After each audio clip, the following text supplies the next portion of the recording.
దోపిడీని బయటికి తీసుకొచ్చే ప్రయత్నం చేసినా వారిని ఇబ్బంది పెట్టడానికి, వారి గొంతు నొక్కడానికి అడ్డమైన కేసులు, పనికిమాలిన వేధింపులు అన్నట్టుగా నడుస్తూ ఉంది. మా సోదరుడు మన్నె క్రిషాంక్ గారు విద్యార్థి ఉద్యమంలో ఉస్మానియా యూనివర్సిటీ నుండి ఒక ధృవతార మాదిరిగా ఆనాడు అప్పుడున్న ప్రభుత్వానికి వ్యతిరేకంగా పోరాటం చేసి, మరి పోరాటంలో ముందుండి నడిచి, తర్వాత క్రమక్రమంగా తెలంగాణ రాష్ట్రం వచ్చిన తర్వాత పెద్దలు కేసీఆర్ గారి ఆశీస్సులతో తెలంగాణ స్టేట్ మినరల్ డెవలప్మెంట్ కార్పొరేషన్కి చైర్మన్గా పనిచేసిన ఒక బాధ్యత కలిగిన సోదరుడు. స్వయంగా తాను కూడా ఒక న్యాయవాది, చదువుకున్న పిల్లోడు, పీహెచ్డీ చేసిన పిల్లోడు. మరి అట్లాంటి తమ్ముడు గత 2.5 సంవత్సరాలుగా ఒకటే పని చేస్తా ఉన్నాడు. ఈ ప్రభుత్వంలో జరుగుతున్న అవినీతిని అడుగడుగునా ప్రశ్నిస్తున్నాడు, బయటపెడుతున్నాడు. ప్రభుత్వం చేస్తున్న అరాచకాల్ని ఎప్పటికప్పుడు వెలుగులోకి తెస్తా ఉన్నాడు, ప్రజల దృష్టికి తెస్తా ఉన్నాడు. ఇవాళ ఆయన మీద కోపంతో ఆయనని ఒక పనికిమాలిన కేసులో, నిజానికైతే ఆయన మీద పెట్టిన కేసు 4 ఏళ్ల కంటే తక్కువ శిక్ష పడే కేసు, స్టేషన్లోనే బెయిల్ ఇచ్చి పంపించాల్సిన కేసు.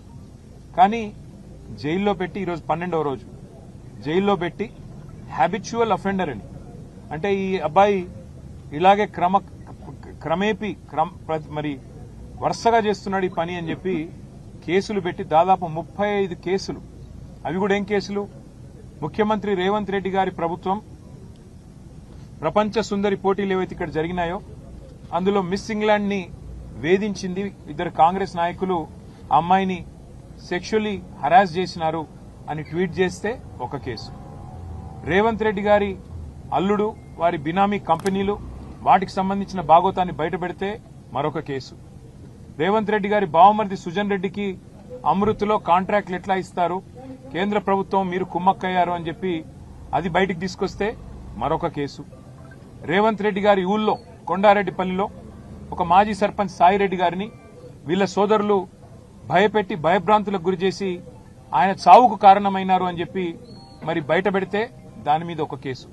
ఈ రకంగా 35 కేసులు తమ్ముడు మన్నె క్రిషాంక్ మీద పెట్టి ఇవాళ తనతో పాటు ఒక 10 మంది పిల్లల్ని ఇక్కడ తీసుకొచ్చి సంగారెడ్డి జైల్లో పెట్టి వారి కుటుంబ సభ్యులకు క్షోభ కలిగించడమే కాకుండా పైశాచికానందం పొందుతున్నారు ముఖ్యమంత్రి గారు.